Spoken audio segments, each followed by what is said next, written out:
Hello everybody and welcome back to a brand new episode of NASCAR Heat 3 Career Mode. Today we go to Road America and Darlington for Xfinity and the Cup Series. And in Road America we had AJ Allmendinger in the car, and he unfortunately did not have a very good inspection after qualifying, which put him towards the back of the pack. So certainly he had his work cut out for him here in Road America. But AJ Allmendinger, he's a road course ringer, so I was pretty confident that he would be able to work his way through the field pretty quickly, and sure enough, he would be able to work his way through pretty quickly. Already up to P24, and then as we came to the midway point, he had worked his way up to 14th on the back now of Kevin Harvick, trying to work his way past the number 98 as he came down the back straightaway, heading down towards the left-hander, or the right-hander, sorry, as he came up now towards the end of the lap, moving up to P13. So Allmendinger quickly moving forward. Soon as he came towards now the final lap of this event, he had worked his way up to P10 as he came through down into the last corner, sending it up to the inside there of the 20 of Christopher Bell as he came through down the front straightaway side by side with Bell. Allmendinger would be able to get past Christopher as he came up the hill, and Allmendinger would come through to finish in P9. And we had a second Xfinity race. Obviously, Darlington was next, and we had Carl Edwards in the car for the throwback race there with the blue and white colors you see on the car, kind of in throwback to his Fast and All paint scheme back in the number 99 car days at Roush. I was not able to obviously change up the design of the car since they don't let you do that for some reason.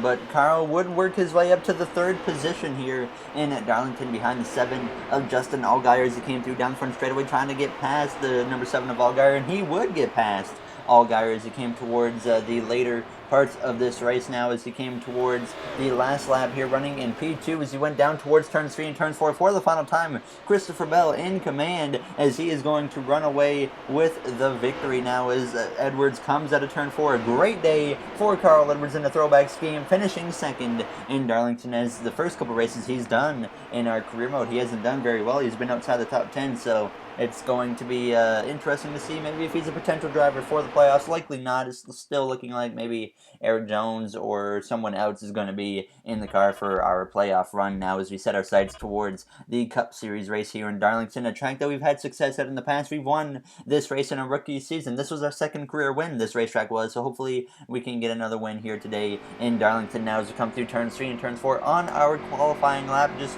trying to get the best lap possible, and it wasn't the greatest lap. I made a slight mistake, but we come out of turn 4 down the front straightaway. It was still going to be pretty decent with a 29.550. We will start Darlington from the 7th position, so hopefully we can go forwards and try to win the race here for the Southern 500. Tonight, the Monster Energy NASCAR Cup Series returns to Darlington Raceway for the running of the Bojangles Southern 500.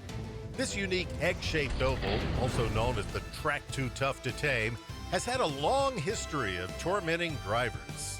However, more recently, a new tradition has taken root here. Darlington has become the home of the official NASCAR Throwback Weekend. So join us as we celebrate 7 decades of NASCAR and take a fun trip back through time. Let's do some old school racing.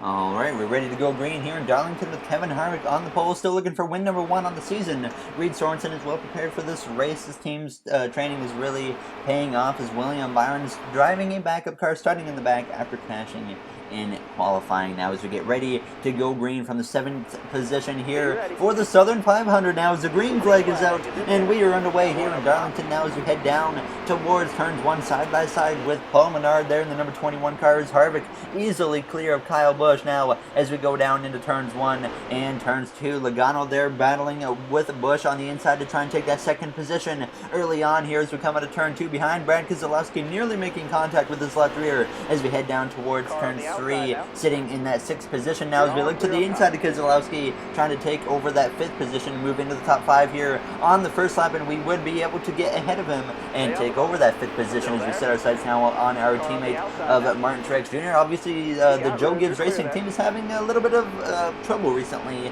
Denny Hamlin specifically has had some blown tires that's taken him out. Kyle Busch a couple episodes as well, so hopefully we can turn our team luck around, and as we came through to now lap 3, looking to the inside of Joey Logano, trying to take P4 away there as we get a little bit loose though on the exit of the corner, and that allows Ryan Blaney to come through and take over the position here as we go down into turns 3.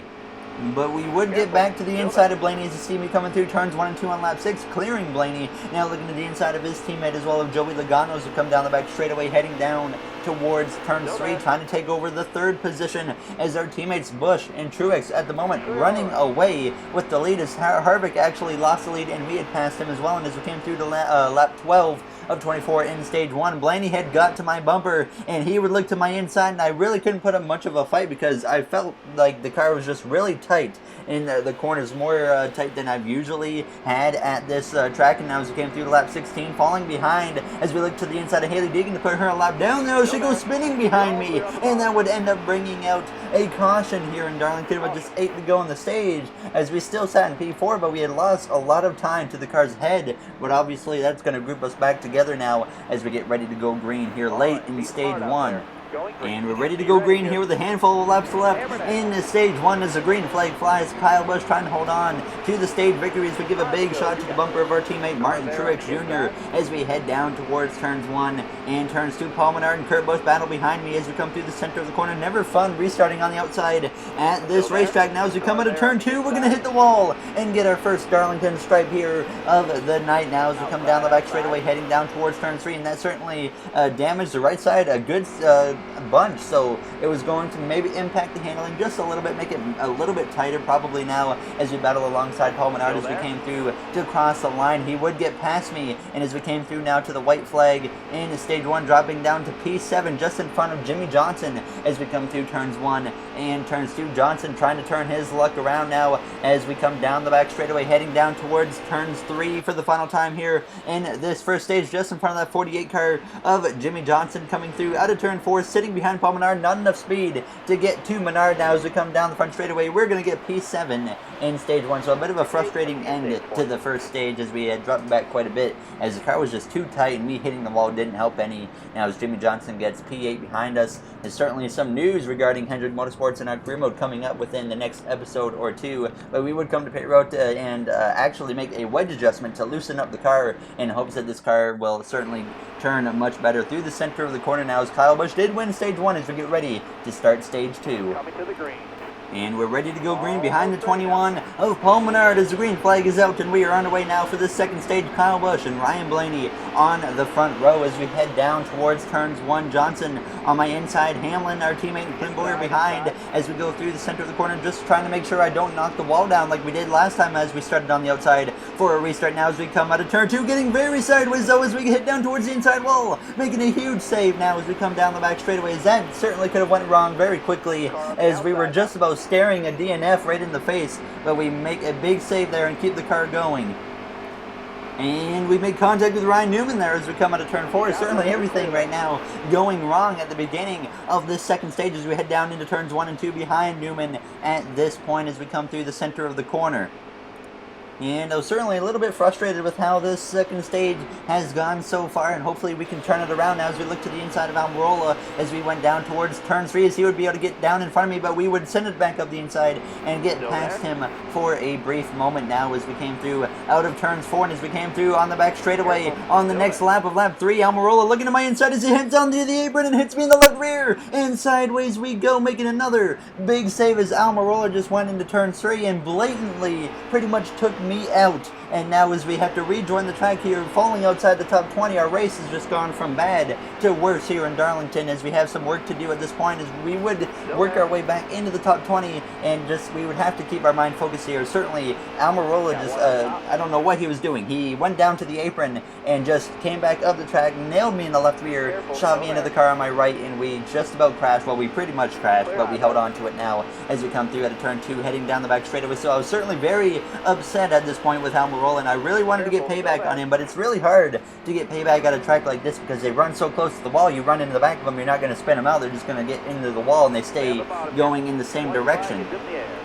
But we would get up to P13 by the white flag in this second stage as you see me just trying to get through lap traffic without making any enemies as we get into the side of Hailie Deegan there as we come into turn 2. We had passed Kyle Larson behind me, who's right on my back bumper. Up ahead was Eric Almirola at this point, but just kind of not close enough to get to him. But like I said, I'm probably not going to get payback on him in this episode due to the track. Now as we come through out of turn 4, Larson, he would be able to get to my inside and pass me as we came through to get P14 in the second stage, which is not a good finish, but at least we rebounded to gain some positions back now. As certainly not happy, like I said, with Almirola, and we're definitely going to get payback on him, likely, hopefully, in the next episode at Indianapolis, which is always a fun racetrack for myself, as Kyle Busch won the stage, and I would make no wedge adjustment at first there because I felt like the car was just perfect.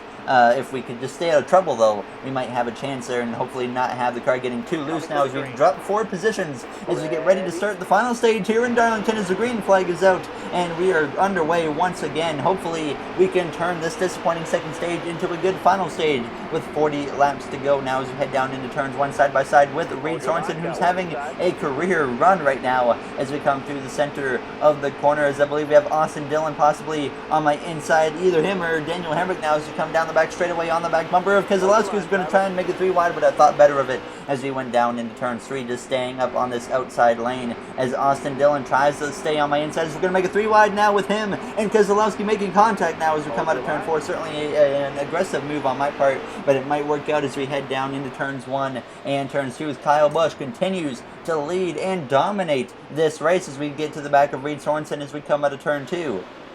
Just trying to stay out of trouble right now at this moment as we come down the back straightaway side by side with Keselowski as we head down into turn 3, getting back ahead of him as we get onto the apron for a brief moment and get sideways, but thankfully we make an easy save there as we come out of turn 4, sitting P17 as we come down the front straightaway. A chance to maybe go 3 wide if we want with Sorensen and Newman, and I thought about doing it, but I backed out at the last second there as I just didn't think that was going to go out or go very well for myself as we came through the center of the corner, though still looking to the inside of Newman, getting past him, and we would also get to the inside of Sorensen and pass Sorensen as well and get up to P12 by the time we came to lap 65, getting ahead of Boyer, and look who we found. It's Eric Almirola now as we come out of turn 4. I said I really wasn't going to get payback on him, but we do get into his left rear, certainly racing him pretty aggressive, but I didn't have intentions of trying to wreck him in this race as I just didn't feel like we could actually successfully do the job at a track like Darlington now as we come out of turn 2, right on that left rear of Almirola as we hit a bump though and hit the wall there as we come out of turn 2 as I just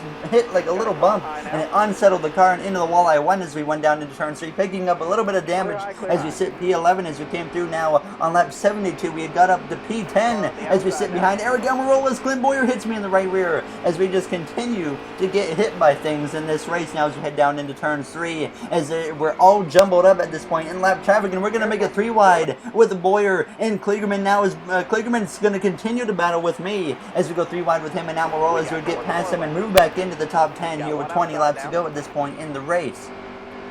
And we would get to the inside of Joey Gason, past him, and pretty much after this, we were on an island of our own as we sat P9 as we came now to lap 84. No one even around me other than the car up ahead, which is I believe a lap car now as we come through turns 3 and turns 4. It could be Kurt Busch. I might be mistaken now as we come out of the corner, but no one's even close behind me right now. So like I said, I was on an island of my own, and we would be close to making green flag pit stops for the first time, I believe, this season, as we had 3 laps of fuel at this point and no caution was coming out. So I was certainly getting ready as my right front tire was really worn. So I was planned to maybe take no tires though on the stop to try and gamble to get myself towards the front and try to hold on to a victory now as we come through 26% on the right front as we came to lap 87. This time I was planning to come to pit road as we were closing in on the cars ahead who were also getting ready to come to pit road as we head down into turns 3 and turns 4. Just about 5 laps to go in this race, but everybody has to make a green flag pit stop now as we head down towards pit road. Certainly a big chance to make a strategy call now as we look to the inside of the 32 of LaJoy as we come to pit road, getting ready to take potentially no tires here as we come through half a can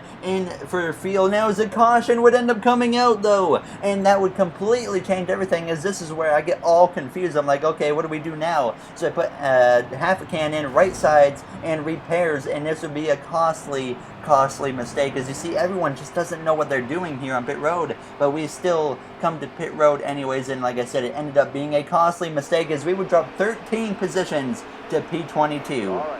A frustrating race gets worse now as we have just 2 laps remaining here in Darlington. As you see behind, the car had blown up, so obviously that was the reason for the caution, and an unfortunate, just a really frustrating race for myself now as we head down into turns 1 and turns 2 as we get into the back there. Daniel Suarez now Bowman on my inside as we come through the center of the corner. Ryan Blaney at this point is leading this race as we come down the back straightaway heading down towards turn 3. Certainly the most frustrating race we've had all season, and it looks like we're not going to finish very well now as we come through turn 3. Looking to the inside of Alex Bowman in the number 88 as we also look to the inside of Daniel Suarez as we make contact with him coming out of turn 4, getting sideways again, hitting the inside wall. As I noticed right away, 2 tires was a big mistake as we were struggling with the handling on this car. As you see me getting loose there, getting onto the apron because of how loose this car is, as we continue to slip and slide as we come out of turn 2 down the back straightaway side by side with the 24 of William Byron as we head down into turn 3 for the final time on the inside of Matt DiBenedetto as we get to the left rear as well of the 47 of Ryan Preece. Ryan Blaney is going to come out of turn 4 and he will win here in Darlington as we come through to get a very frustrating and disappointing P23. Not only was that the most frustrating race of the season, that was one of the more frustrating races of my entire career in NASCAR Heat 3. So certainly not a good one for us. We just continued to find trouble. Really, it was the first 3 quarters of stage 1 went okay, and then it just started going downhill. Eric Almirola came through and completely blindsided us, made it even worse, and then obviously the pit issues there at the end, it just got all weird as Kevin Harvick, Ryan Blaney winning this race means Kevin Harvick is officially now locked in to the playoffs, even though he's still got no wins going into Indianapolis. He needs to try and get a win in the next episode to get some playoff points now, as we have some drivers that are happy with us, which is good to see. Eric Almirola, he wasn't happy, so we provoked him because that incident, in my opinion, was 100% his fault. He went down to the apron and came up and hit me in the left rear and causing me to just about spin out and pretty much setting me back for the whole race now. But if you guys enjoyed this episode, make sure to comment, like, and subscribe. Those would all be very appreciated. Certainly one of my more frustrating races I've ever had. Most frustrating of the season easily, but hopefully we can turn it around going into Indianapolis, which is another track that I struggle at quite a bit. So we'll see how that goes.